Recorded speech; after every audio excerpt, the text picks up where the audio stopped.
안녕하세요. 얼마 전 미드웨이를 보고 왔는데요.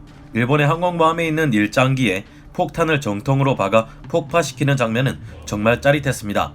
이 장면이 영화적 과장이 아닌 실제로 있었던 장면이라고 하니 더 놀라운데요. 영화를 보면 만약 저런 규모로 현대의 최신의 항모와 전투기들이 싸운다면 영화와는 전혀 다른 상상도 하기 어려운 장면들이 펼쳐지지 않을까 하는 생각이 들었습니다.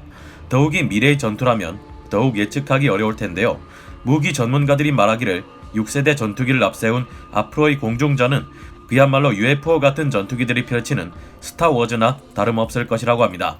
그렇다면 현재 개발 중인 6세대 전투기들은 어떤 것들이 있으며 얼마나 가공할 성능을 가지게 되는 걸까요? 미국을 시작으로 6세대 전투기들의 가공할 성능과 위력에 대해 알아보겠습니다.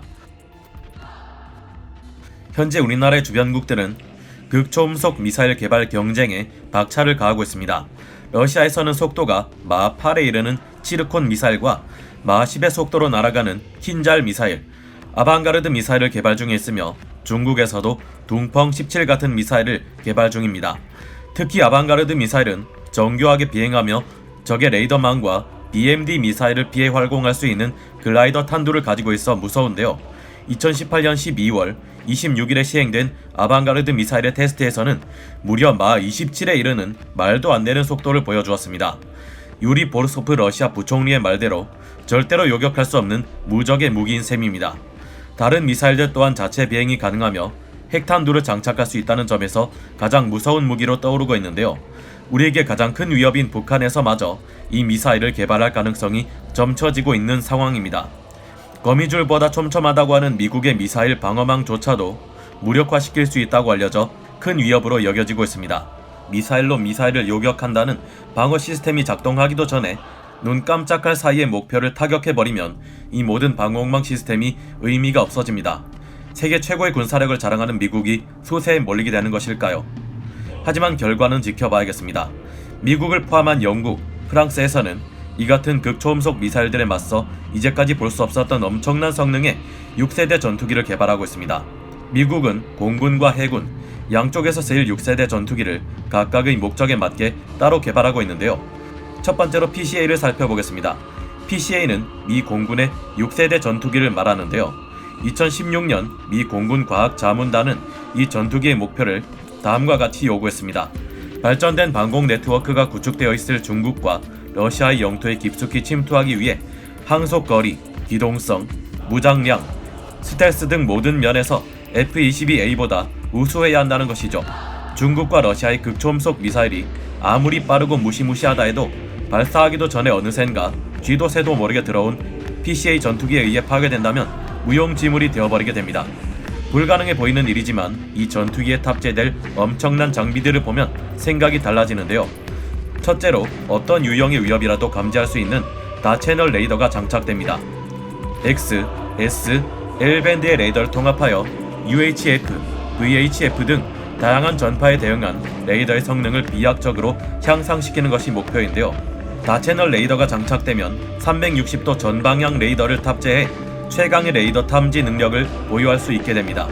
다음은 완벽에 가까운 고성능 스텔스 성능입니다. 기존 최강의 5세대 전투기 F-22A조차 완벽한 스텔스 성능을 가지고 있지는 못했습니다. F-22A 랩터의 꼬리 날개에는 위쪽 방향으로 나 있는 수직 미익이 달려 있는데요. 문제는 이 부분이 적의 레이더 전파를 가장 많이 튕겨낸다는 것이었습니다.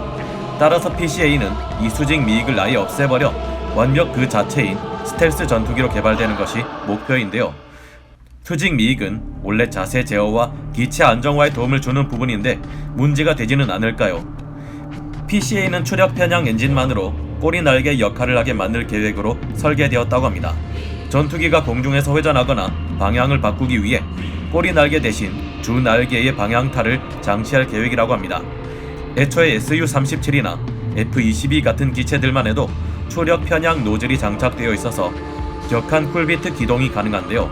극단적인 경우에는 앞으로 비행하면서 기체만 살짝 뒤로 돌려 뒤에 따라붙은 적을 공격할 수도 있다고 합니다.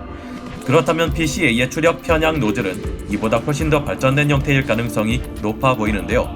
전투기나 미사일에 추력 편향 엔진을 사용하면 매우 높은 고고도나 아주 느린 저속에서도 힘을 낼 수 있으며 기존의 조종면과 동시에 이용할 경우 기동성을 크게 향상시키는 장점이 있습니다.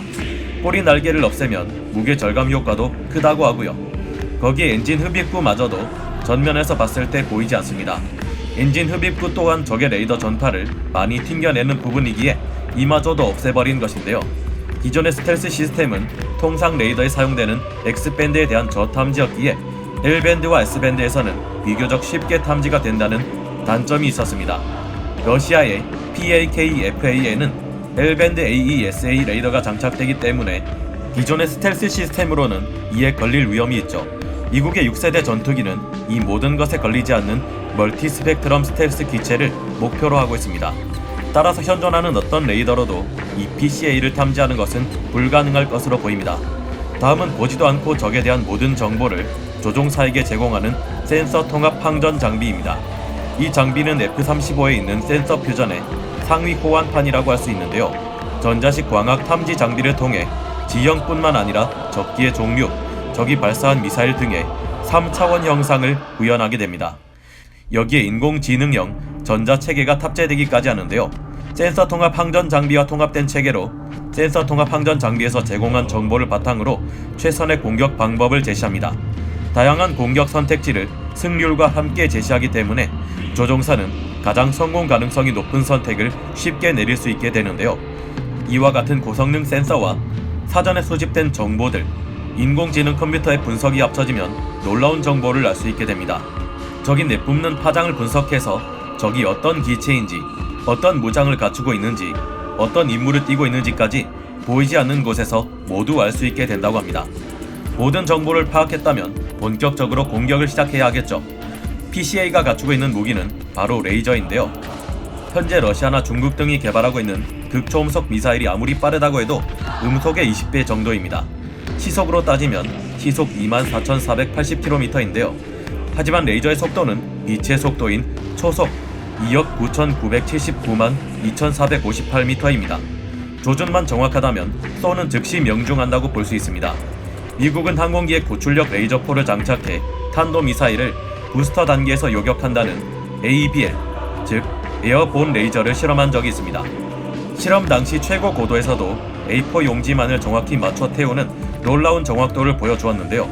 당시 이 프로젝트가 중단된 이유는 300km라는 사거리 제한 때문에 적의 지상 방공망으로부터 안전할 수 없다는 이유 때문이었습니다. 하지만 PCA를 통해 적진으로 은밀히 침투한 상태에서 사용된다면 이야기가 전혀 달라지겠죠. 아무리 스텔스 성능이 뛰어나도 미사일을 사용하면 적의 레이더가 이를 탐지하고 곧이어 들이닥칠 전투기를 찾게 됩니다. 하지만 무기마저 레이저를 사용한다면 적의 레이더에 전혀 걸리지 않고 어디서 쏘는지도 모르게 적기와 탄도미사일까지 요격할 수 있다는 장점이 있습니다. 더구나 PCA에 탑재될 레이저 무기는 ABL에서 쓰이던 것보다 훨씬 발전된 형태가 될 것이기 때문에 쥐도 새도 모르게 나타나 목표물을 파괴하고 사라지는 UFO와 다름없는 전투기가 될 가능성이 높습니다. 영화에서 나오던 것과 달리 실제 레이저는 우리 육안으로도 볼 수 없다고 하죠. PCA에 장착되는 레이저포는 3가지의 발사 모드를 가지게 된다고 하는데요. 가장 강한 레이저는 적 전투기를 요격할 때 사용되며 중간 단계의 레이저는 날아오는 미사일을 요격하는 용도에 쓰인다고 합니다. 가장 약한 단계의 레이저는 적 미사일을 교란하거나 적기의 탐지 센서를 작동하지 못하도록 하는데 사용된다고 하는데요. 미 공군은 이런 레이저포가 상공 20km에서 마하 0.6에서 2.5의 속도에서도 사용할 수 있도록 성능 조건을 요구하고 있습니다. PCA의 목적이라면 적의 영공 안으로 깊숙이 침투해 B-21 폭격기를 포위하는 역할입니다. 따라서 연비가 아주 좋으면 항속 거리가 길어야 하는데요. PCA에 쓰일 엔진은 하이브리드 엔진을 사용하게 된다고 합니다. 이 하이브리드 엔진을 사용하게 되면 최대 항속 거리를 35% 향상시킬 수 있으며 속도 또한 올라가게 된다고 하는데요. F-22 랩터와 마찬가지로 애프터버너를 연소시키지 않는 상태에서 초음속 순항이 가능한 슈퍼크루징이 가능하다고 합니다.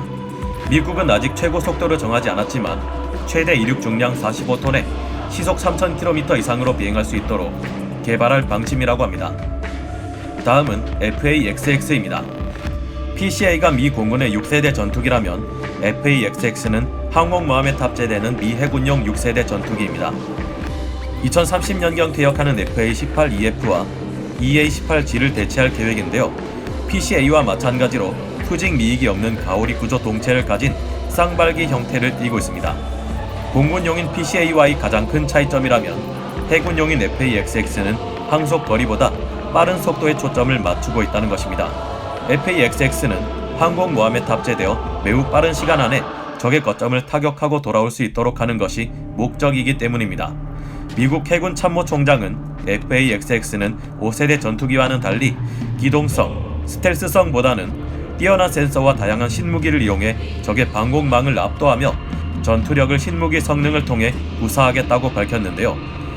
해상통합사격통제 방공 전투체계 컨셉에 의하면 FA-XX는 이지스함 등의 함상 레이더 그리고 다른 무인 전투기들과의 최적화된 협동 교전 능력을 구사하여 표적 정보를 획득하게 된다고 합니다.